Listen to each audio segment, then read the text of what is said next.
Artemis accord বলে একটা combined effort চালু করা শুরু হয়েছিল, যেখানে অনেকগুলো দেশ অলরেডি সিগনেটারি, যারা অ্যাডভান্স মার্কেটস। আমরা হচ্ছে 54তম দেশ হিসেবে আজকে জয়েন করলাম, বা 53টা দেশ একসাথে নাসার সাথে স্পেস এক্সপ্লোরেশন নিয়ে কাজ করছে। তো আমি এই যে অ্যাকর্ডটাতে আমরা সাইন করলাম, এই সাইন করে যে জয়েন করলাম, এখান থেকে আমাদের কি লাভ হলো এই প্রশ্নটা যদি করেন, তাহলে এখানকার লাভটা দেখতে আমাদের সম্ভবত 20-25-30 বছর সামনে যেতে হবে। তো আমাদের তো প্রাইমারি স্কুলে গিয়ে লোকজনকে, বাচ্চাদেরকে জিজ্ঞেস করবেন যে আপনারা বড় হয়ে কি হবেন, তো তখন দেখা যায় 50% লোকজন বলে যে তারা অ্যাস্ট্রোনট হতে চায়। তো বাংলাদেশি অ্যাস্ট্রোনট আমরা কবে দেখব? That is really the question. তো এই বাংলাদেশি একজন, আমাদের যদি এন্ড গোলটা হয় যে আমরা স্পেসে বাংলাদেশি অ্যাস্ট্রোনট পাঠাবো, সেটা পাঠানোর জন্য আমাদেরকে আসলে এই ধরনের একটা step, this is step 1 of probably 1000। But এই প্রথম স্টেপটা দিয়ে আমরা যেটা করলাম, আমরা এগ্রি করলাম যে আমরা নাসার সাথে এবং বাকি 53টা দেশের সাথে একসাথে স্পেস এক্সপ্লোরেশনে কোলাবোরেট করব, আমরা একসাথে কাজ করব। সো এখন আমাদের যে স্পেস এজেন্সি আছে, তারা নাসার সাথে একসাথে কাজ করবে। নাসায় অলরেডি বেশ কিছু বাংলাদেশি বিজ্ঞানী কাজ করেন, বাট আমরা এই কোলাবোরেটিভ এফোর্টের মাধ্যমে হোপফুলি আজ থেকে 10-15-20 বছর পরে বাংলাদেশ স্পেসে একটা পজিশন নিতে পারবে। আমাদের স্পেস সায়েন্সের ব্যাপারে আমাদের একটা ডেভেলপমেন্ট হবে।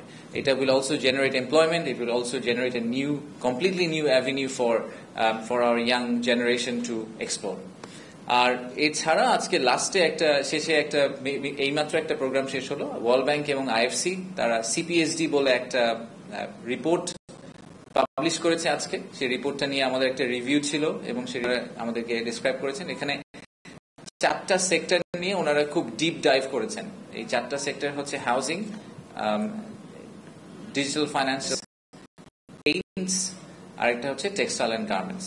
তো এই 4টা সেক্টর, ওনারা কেন এই 4টা সেক্টর সিলেক্ট করলেন? ওনারা 4টা সেক্টর সিলেক্ট করেছেন যে এই 4টা সেক্টরের পোটেনশিয়াল আছে, কিন্তু এই 4টা সেক্টরের পোটেনশিয়ালকে ফুললি রিয়েলাইজ করতে হলে সরকারকে ইন্টারভিন করতে হবে, আসলে ফুললি রিয়েলাইজেশন হবে না। তো ওই জন্য ওনার রিপোর্টটা চালু করেছেন। অনেক মানুষের সাথে কথা বলে একটা ফাইনাল রিপোর্ট দিয়েছেন যে সরকারের কি কি করা উচিত।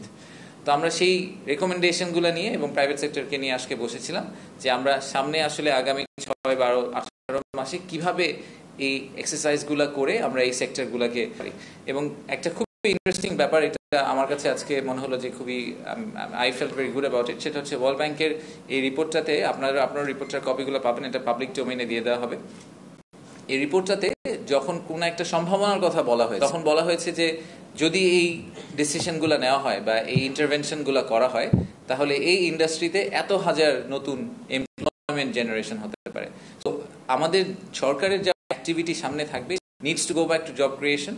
ওয়ার্ল্ড ব্যাংক আমাদেরকে এখন যে রিপোর্টগুলো দিচ্ছে, এবং আমাদের ওয়ার্ল্ড ব্যাংকের যে কান্ট্রি ডিরেক্টর এখানে প্যানেলে কথা বলার সময় বলছিলেন যে ওনারাও আসলে ওনাদের যেই মানে ইয়ার্ডস্টিক, যেটা ওনাদের বেঞ্চমার্ক, ওটাকে ওনারা আসলে ওই ইনভেস্টমেন্ট ডলার ভ্যালু থেকে সরিয়ে জব ক্রিয়েশনের দিকে নিয়ে আসার চেষ্টা করছেন। সো আমরা যদি সবাই একসাথে জব ক্রিয়েশনের উপর ফোকাস করে, either it's job or entrepreneur, but আমাদের এই কর্মসংস্থানের ব্যাপারটাকে ফোকাস করে কাজ করি, তাহলে এই স্ট্র্যাটেজিক ডিসিশনগুলো নেওয়া ইজি হবে। সরকার থেকে তো আমরা চেষ্টা করবই, কিন্তু আমরা আমাদেরকে আসলে বলেছি যে আপনারা বাইরে থেকে সরকারকে কনস্ট্যান্টলি পুশ করবেন, সরকারকে কোয়েশ্চেন করবেন যে সরকার কেন আরো বেশি করছে না, সরকার আরো বেশি করা উচিত, সরকার আরো বেশি সাপোর্ট দেওয়া উচিত। সেই পুশটা আপনারা করবেন, এবং আপনারা অবভিয়াসলি সাথে সাথে আমাদেরকে যদি নেসেসিটি থাকে আমাদেরকে ফান্ডিং সাপোর্টটা দিবেন, সেটাই আমরা ওনাদের কাছ থেকে চেয়েছি। বলেছি যে আমাদের আসলে একটা ন্যাশনাল এনার্জি স্ট্র্যাটেজি থাকা দরকার। আমাদের যে কি প্ল্যান, আমরা আসলে আগামী 3 থেকে 5 বছর আমাদের যে গ্যাসের ঘাটতি আছে, সেটাকে আমরা কিভাবে সেই ঘাটতিটা থেকে সরে আসবো, সেই ঘাটতিটা কিভাবে আমরা ব্যাকফিল করব, সেই ব্যাপারে আমাদের সরকারের কি প্ল্যান, এই প্ল্যানটাকে খুব ক্লিয়ার কাট রোডম্যাপ হিসেবে আসলে আমাদের পাবলিশ করা উচিত সরকার হিসেবে। তো আমি আশা করছি যে আমাদের এনার্জি মিনিস্ট্রি আসলে খুব দ্রুত এটা কোনো একটা সময় পাবলিশ করবেন, এবং তাহলে আমাদের ইনভেস্টরদের জন্য আসলে তাদের ইনভেস্টমেন্ট প্ল্যানগুলো করা ইজি হবে। অ্যান্ড আসলে it's not a 5-year plan, আমাদের 5, 10, 15 বছরের লং টার্ম প্ল্যানটাই আসলে সবাইকে পাবলিশ করা উচিত।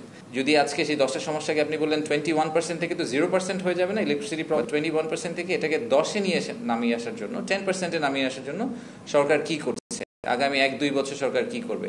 তো সেই মেসেজটাই আমরা আমাদেরকে দিতে চাই যে আমরা সরকার এবং প্রাইভেট সেক্টর এবং ফুল ইকোসিস্টেম একসাথে কাজ করছি to improve overall situation. Of course we acknowledge যে আমাদের কিছু শর্টকামিং আছে, বা সেই শর্টকামিংটাকে ইমপ্রুভ করার জন্য আমরা এখন একসাথে কাজ করছি। যে আমরা যে চিনি প্রসেস করি, হ্যাঁ, সুগার প্রসেস করি, সুগার তো আমরা আমাদের বাংলাদেশে প্রডিউস করতে পারি না পুরাটা, আমাদেরকে র সুগার নিয়ে আসতে হয়, নিয়ে এসে প্রসেস করে তারপর বাংলাদেশে বিক্রি করতে হয়। তো তো আমরা যদি এগ্রো প্রসেসিং এর এই সেট আপগুলোকে ঠিকভাবে দাঁড় করে দিতে পারি, তাহলে এই সুগার প্রসেসিং যেটা বাংলাদেশে হচ্ছে, সেই সুগার প্রসেসিংটা শুধু বাংলাদেশে বিক্রি না করে ওনারা যদি সেভেন সিস্টার্সে সেল করতে পারেন, ওনারা যদি নেপাল ভুটানে সেল করতে পারেন, that would be our way.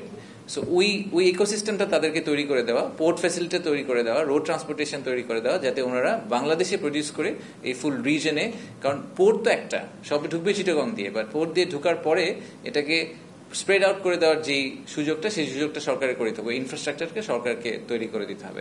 So agro processing নিয়ে কিন্তু একটা ব্রেকআউট আছে 10 তারিখে, you are most welcome to follow it. ওটা লাইভও করা হবে, সো আপনারা ওটা দেখলে হয়তো আরো এই ব্যাপারে ইনফরমেশন পাবেন।